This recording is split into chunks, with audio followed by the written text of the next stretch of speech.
아버지, 귀한 아침 시간을 통하여 우리를 부르심을 감사합니다. 오늘도 주님의 말씀을 따라 기도의 자리로 나아갑니다. 우리를 인도하여 주시고 또한 깨닫게 하옵소서. 예수님 이름으로 기도드립니다. 아멘.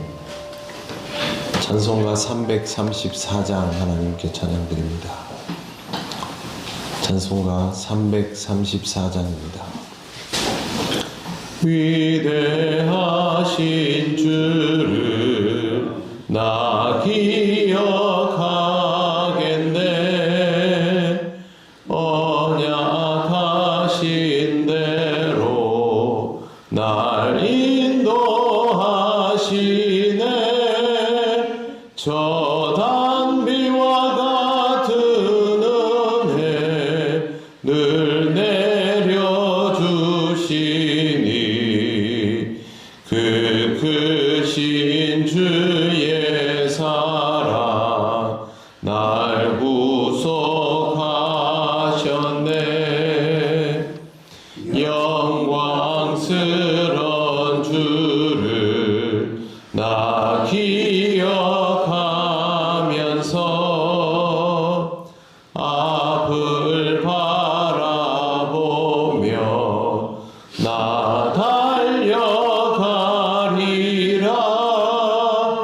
주 우리와 함께하며 늘 동행하시니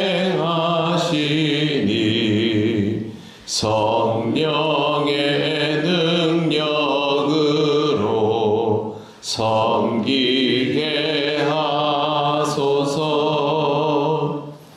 교회 머리 되신 주 기억하면서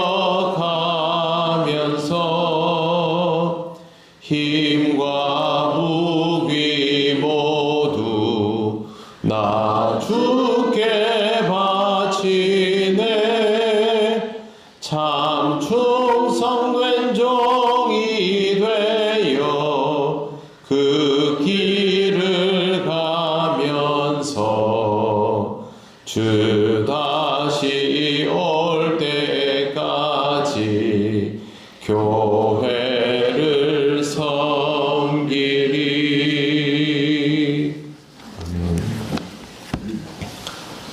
하나님 말씀 이사야 16장 1절에서 5절입니다. 구약 성경 986쪽입니다. 16장 1절에서 5절 말씀을 한 절씩 교독하겠습니다.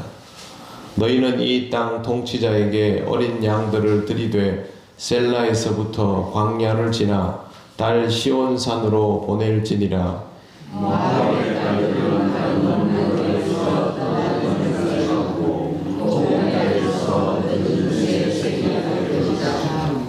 너는 방도를 베풀며 공의로 판결하며 대낮에 밤같이 그늘을 지으며 쫓겨난 자들을 숨기며 도망한 자들을 발각되게 하지 말며 나의 죽는 자들이 너와 함께 대하되 너와 마음을 늘자는 자 앞에서 그들에게 배고프시리라.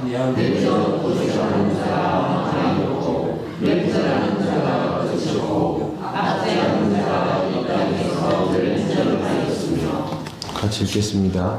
다윗의 장막에 인자함으로 왕위가 굳게 설 것이요 그 위에 앉을 자는 충실함으로 판결하며 정의를 구하며 공의를 신속히 행하리라. 아멘. 1절 말씀에 너희는 이 땅 통치자에게 어린 양들을 들이되 라고 되어 있는데요, 여기 너희는 모압을 뜻합니다. 모압이 이 땅의 통치자, 즉 남유다의 왕에게 조공을 바치라는 의미입니다. 어린 양은 제물을 바치는 것이 아니라 조공을 바친다는 뜻입니다. 어린 양들을 들이되 셀라에서부터 광야를 지나 달 시온산으로 보낼지니라. 이 말은 모압이 예루살렘으로 조공을 보낸 다음에 유다 왕에게 피난처를 제공받고 보호를 요청하라는 뜻입니다. 지난 시간에 본 것처럼 모압이 완전히 패망하여서 회복 불능 상태가 되고 사람들은 흩어져서 난민이 된다는 상황을 가지고 이 말씀이 이어지고 있는 것입니다. 2절 모압의 딸들은 아르논 나루에서 떠다니는 새 같고 보금자리에서 흩어진 새 새끼 같을 것이라. 아르논 강은 이 험준하고 깊은 협곡으로 이루어진 모압의 북쪽 경계입니다. 이곳에 사람들이 많이 모여 있는데 경계에 가면 국경을 넘어서 도망을 가겠다는 것이기 때문에 빨리빨리 갈 수 있어야 되는데 사람들은 많이 모이고 갈 수 있는 조건은 맞춰지지 않고 배도 없고 이러면 이제 거기에서 사람들이 쉽게 건너지 못하고 서성거리게 됩니다. 2절 말씀에 나오는 보금자리에서 흩어진 새의 새끼 같다는 말은 국경을 건너지 못하고 많은 모압인들이 그곳에서 우왕좌왕하는 그런 모습을 묘사하고 있는 것입니다. 상황이 굉장히 좋지 않을 때 모압이라는 국가는 이미 망했고요. 사람들은 그래도 살아남아 있어서 도망을 치려고 하는데 상황이 좋지 않아서 이 사람들이 어찌할 바를 모르고 있고 그대로 두면 이 사람들은 결국 다 죽겠지요. 그때의 3절 말씀 너는 방도를 베풀며 공의로 판결하며 이렇게 시작이 되고 있습니다. 방도를 베풀면은 굉장히 단순하게 곤경에 처한 모압 난민들을 무작정 쳐내지 말고 이 사람들을 보호할 수 있는 방법을 만들어서 보호를 해주라는 겁니다. 그냥 잠시 뭐 어떻게가 아니고요. 살 길을 마련하라는 것이 방도를 베풀며입니다. 공의로 판결하라는 말은 법적인 판결을 넘어서서 하나님의 공적 의도에 맞게 하라는 뜻인데 여기 보시면 이것은 고아나 과부, 난민 등 힘없는 사람들을 압제자의 공격에서부터 보호하고 살아갈 수 있도록 쉽게 말씀드려서 난민촌을 만들어 가지고 모압인들이 살 수 있도록 해주라는 의미가 여기에 들어 있습니다. 모압은 이스라엘을 괴롭게 하던 민족이고 하나님께서 그들을 멸절시키라고 그렇게 말씀을 하셨고 실제로 15장 마지막에 보면은 하나님이 마지막 남은 자를 향해서도 사자를 보내서 심판하시겠다고 얘기를 하셨는데 왜 오늘 이 말씀에는 대낮에 밤같이 그늘을 지으며 쫓겨난 자들을 숨기며 도망한 자들을 발각되게 말며 이렇게 적극적으로 보호하는 것일까? 굉장히 앞 문장과는 다른 내용이 있어서 우리로 하여금 혼란스럽게 합니다.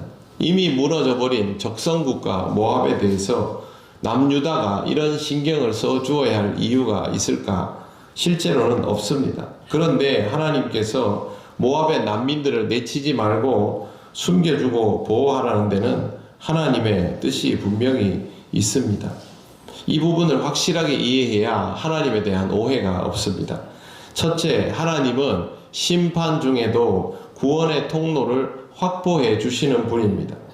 심판을 받게 되면 민족은 멸망합니다. 그런데 하나님의 목적은 학살이 아니라 그것을 바로 세워놓는 데 있습니다. 그래서 이렇게 심판하시면서도 회복을 위한 구원의 통로는 확보해 주는 거죠. 지난 시간에 말씀드린 것처럼 모압의 여인들이 하나님의 회중에 들어오게 돼서 믿음의 혈통을 이어가는 역사가 있는 이유도 이런 식으로 살려주는 경우들이 발생하기 때문입니다.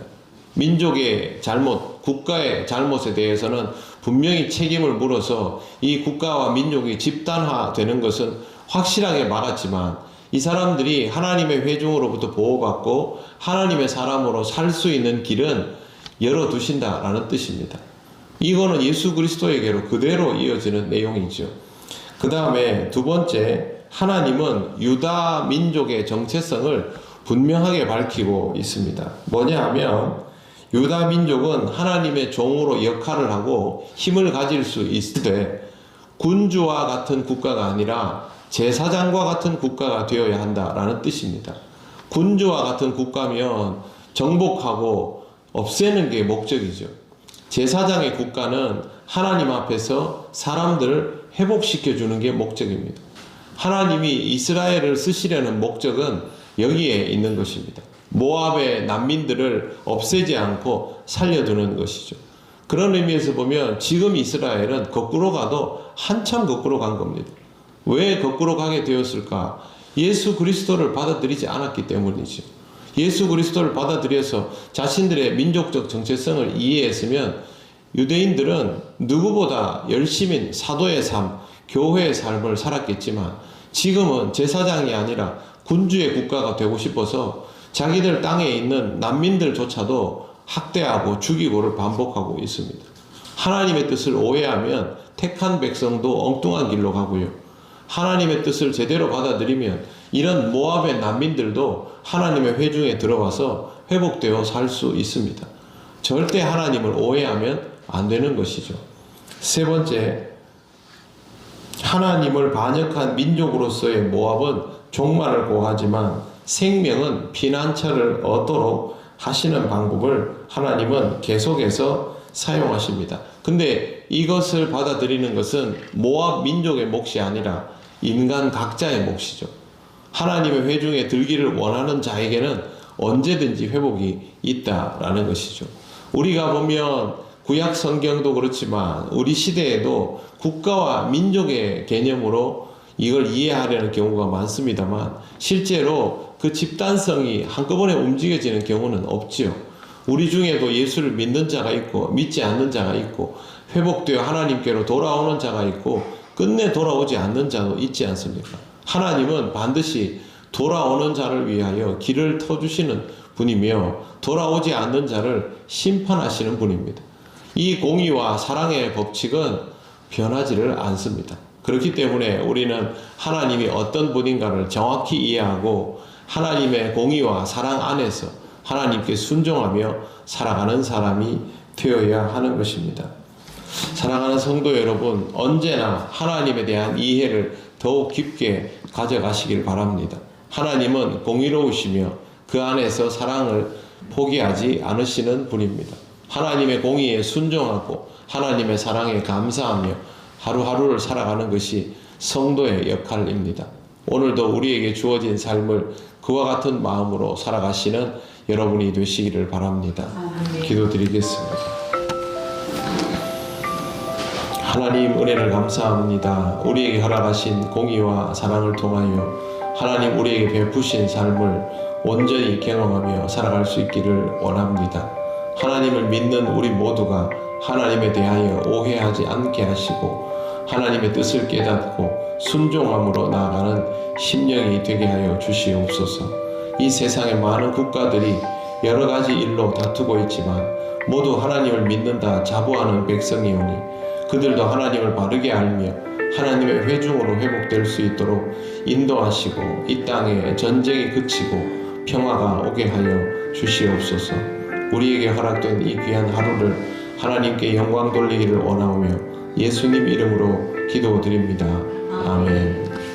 하늘에 계신 우리 아버지, 아버지의 이름을 거룩하게 하시며 아버지의 나라가 오게 하시며 아버지의 뜻이 하늘에서와 같이 땅에서도 이루어지게 하소서. 오늘 우리에게 일용할 양식을 주시고 우리가 우리에게 잘못한 사람을 용서하여 준 것 같이 우리 죄를 용서하여 주시고 우리를 시험에 빠지지 않게 하시고 악에서 구하소서. 나라와 권능과 영광이 영원히 아버지의 것입니다. 아멘.